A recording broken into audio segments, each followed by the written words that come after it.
የአዲስም ደግሞ ያው አብርሃም ብስራት እንግዲህ የታወቀ ነው። የእናት ወር ጅጉርጉር ነው እንደሚባለው ሁሉ አዲሴ የተረጋጋ ሰላማዊ ሜዳ ላይ እኔ እንደው የንግግር ያህል ያየሁት መቼ ነው 1984 ዓመተ ምህረት ይመስለኛል። ጊዮርጊስ ከመድን ይጫወታል። ጊዮርጊስ 1-0 እየመራ አብርሃም ከሌላ የጊዮርጊስ ተጫዋቾች ጋር ተጨቃጨቅ ነበረ። በኋላ ግን ጭቅጭቁ ወደ ቤተሰብ አመዘነና እንግዲህ ከወላጅ ነው ከስጋ ወንድሙ አብርሃም ብስራት ጋር ሜዳ ውስጥ መነጋገር ጀመራችሁ። እስቲ እንደው ያችን ጨዋታ ሁኔታውን እስቲ ያስታውሰናል ዲሲ። አዎ 1984 ላይ ነው ያው በትክክል እንደተናገርከው ጨዋታው ማለት እኔ ችግር የነበረብኝ ምንድነው ከነፍሱን ይማርና ከኢንስትራክተር መንግስቱ ጋር አንዳንድ አለመግባባት ተፈጥሮ ነበረ ቀደም ብሎ በናሽናል ቲሙ ምክንያት እና ጥሩ አልነበርና ያን ለታ የመጀመሪያውን ግብ እኔ አገባሁኝ 1-0 ሆነን ከዛ አብርሃም ያው ታውቀዋለህ ማለት ችሎታው አለው ሁሉ ነገር አለው በዛ ቅጥነቱ ደፋር ነው እና በቃ ሜዳ ላይ ሄደ እዛም ካንዱ ጋር ይጣላል እዛ ካንዱ ጋር ከዛ ምንድነው አንተ ማለት እንደዚህ አርፈ ኳስና አትጫወትም እንደ ብዱሻ እዛም ምንም ዝም ብለህ አርፈህ ተጫዋች የራስን ምን ትሰዶኛለህ ምን ትቆጣኛለህ ምናምን ብሎ ከዛ ተጨቃጨቅን በቃ በዛ ነው ያለቀውና ያው ብዙ ጊዜ ሜዳው ስንሆን አንግባባም ማለት ሁለታችን ባህሪ የተለያየ ነው እሱ ማለት ሁሉ ጊዜ አግሬሲቭ ነው የሆነ ነገር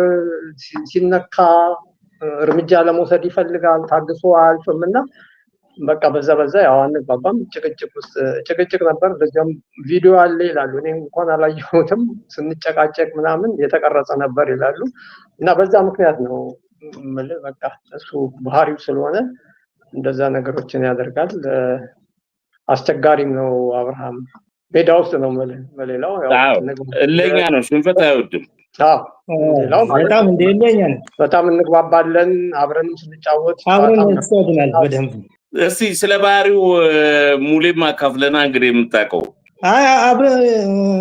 ውጭ ባህሪው እኮ በጣም አሪፍ ነው ሜዳ ላይ ግን በደንብ በቃ እልህ ነው ከእልህ የተነሳ ነው እልህኛ ስለሆነች ነው ገብቷል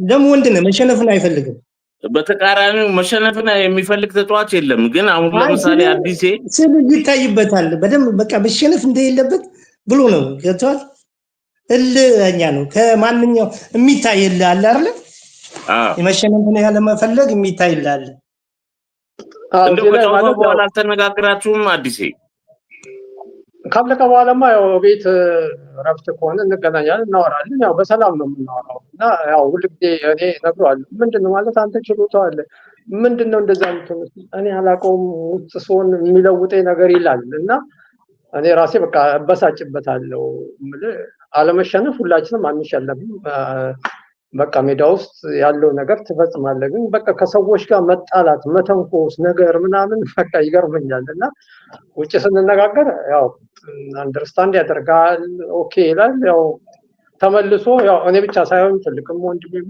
ያው የቅርብ ሰዎቻችን ያው አብረን ስንሆን ይነግሩናል ወንድማችንም ግን እሱ ያው ሜዳው ሲገባ ኮምፕሊትሊ ይለወጣል እንግዲህ ያው ተፈጥሮ ምን ታደርጋለህ በዚህ ዙሪያ እንደውም የኦሜላ ተጫዋች የነበረው 10 አለቃ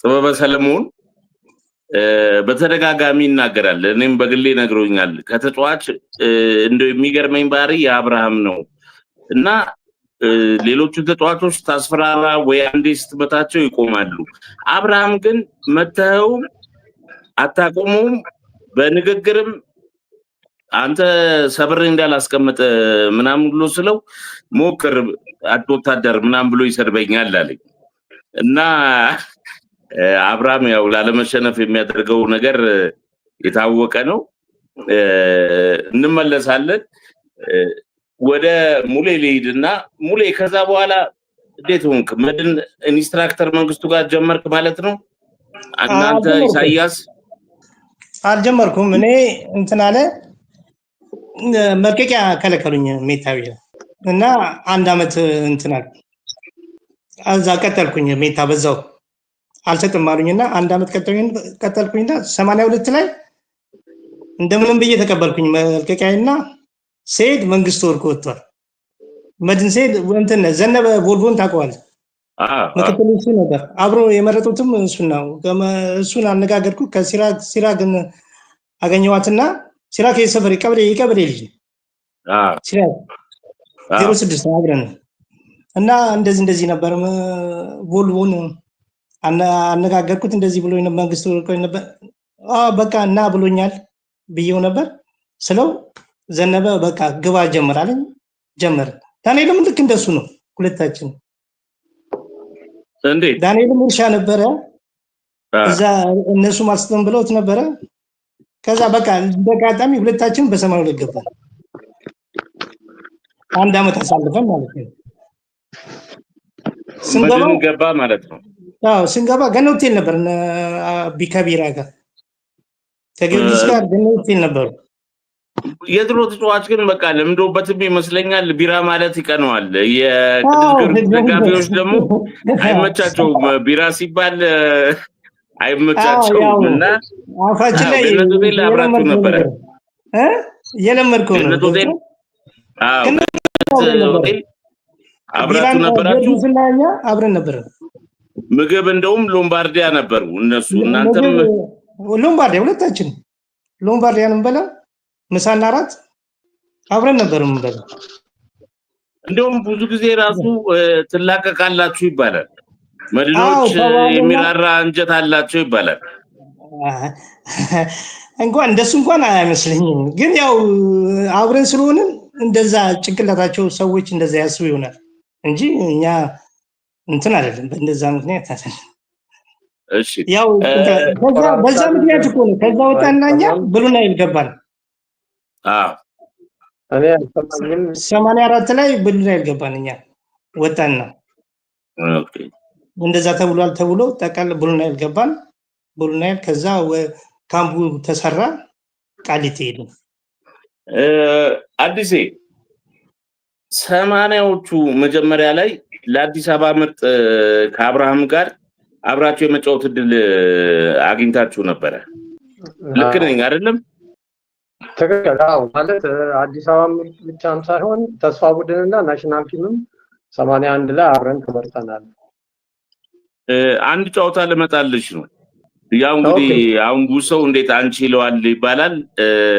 አዲስን እንደው ለተመልካቾቻችንም ለማሳወቅ ያህል አንተ ብሎ የሚጠራው ብዙ የስፖርት ቤተሰቡ በአብዛኛው አንቺ ነው የሚለው ከፍቅር የተነሳ። ትክክል ነኝ አይደለም? በትክክል። እኔ ለዚያውም ማለት ጀርመን መጥቼ አንዳንድ ሰዎች አግኝተውኝ ብዙ ማለት ያው ስለ ኳስ ማውቁ አንቺ ለምንድን ነው እሱ እንደ ሴት የሚጠራው ወንድ አይደል ይላሉ። ከዛ ያው ከመግባባት ይናገራል። ለዚያው በተጫዋችና በአንዳንድ ሰዎች ቀደም ብሎ አንተ ብሎ ሲጠሩ ግራ ይገባኛል። ማለት አርቀውኝ ወይንም ትክክል አይደሉም ብዬ አስብ ነበረ እና ሳሰለጥንም ፍራንክፈርት ትንንሽ ልጆች ነበሩ። ለምንድነው እነሱ ራሳቸው አንቺ ብለው ነው የሚጠሩኝ? እንግዲህ የ17 የ18 ዓመት ልጆች ከመግባባት ማለት ነው እና አንቺ ብለው ሲጠራ የሆነ ስሜት ተሰማኝ ነበር። አሁን እንኳን ያው እየለመድኩት ይቻላል አንተነቱ። አው ግን ብዙ የክለብ ተጫዋቾች ጭምር አዲሴን አናግራት አዲሴ እንደዚሁን ብለው በአንቺ ነበር የሚጠቀሙት። ያው እንደ ሚዲያ በአንተ መጠቀም ነበረብኝ፣ ነገር ግን እኔም ለምዶብኝ መሰለኝ ይቅርታ ጠይቃለሁ። የሚመቸኝ እሺ አዲሴ በዛ ጨዋታ ላይ አሰልጣኛችሁ ብርሃኔ ገብረ እግዚአብሔር ነበረ። ከኬንያ ወጣት ቡድን ጋር ያደረጋችሁትን ጨዋታ ታስታውሰዋለህ? የወዳጅነት ጨዋታ 2-0 አሸነፋችሁ።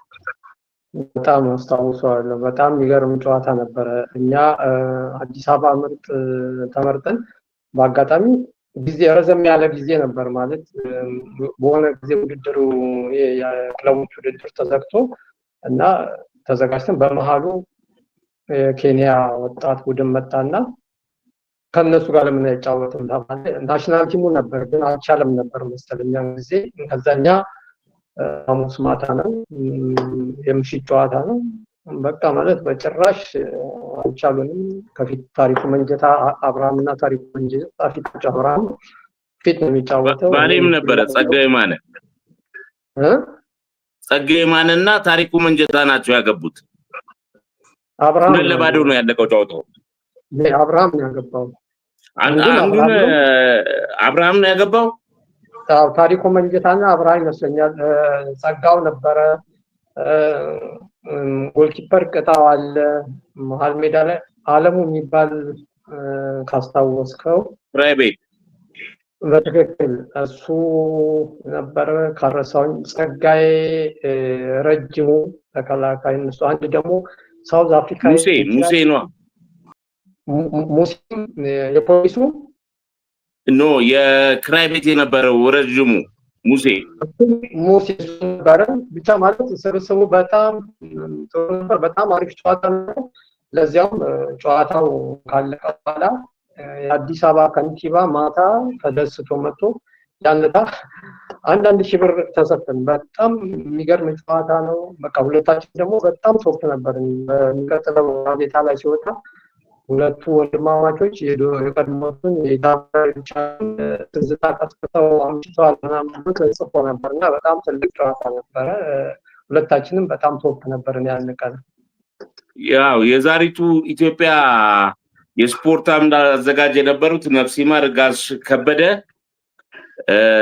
ሉቻኖና ኢታሊዮን አስታወሱኝ የሚል ጽሁፍ ሰርተው ነበር። ድንቅ እንቅስቃሴ ነበር ያደረጋችሁት። ተጫዋቾቹ ግን የሚገርም ከገንዘቡ ይልቅ ምን ነበር ያስደስታችሁ? ቱታውን እንድትወስዱ ስለተሰጣችሁ ነበር። አዎ ግን ቱታውን አልወሰድንም። ግን ማለት ይሰጣቸዋል ተብለን እንትን ተባለ። ግን 1,000 ብሩ በንጋታው ተሰጠን። ጊዜ 1,000 ብር ማለት አስበው ምን ያህል እንደሆነ እና ከንቲባው መጣው ሆቴል ራሳቸው በጣም ማለት ተደስተው በቃ እና ወደፊትም እንገናኛለን ብለው ነበር። በቃ ጥሩ ጊዜ ነበር። በጣም አሪፍ ቲም ነበር። ሁለታችን በተለይ በጣም ቶፕ ነበር። አይ ጥሩ ነው።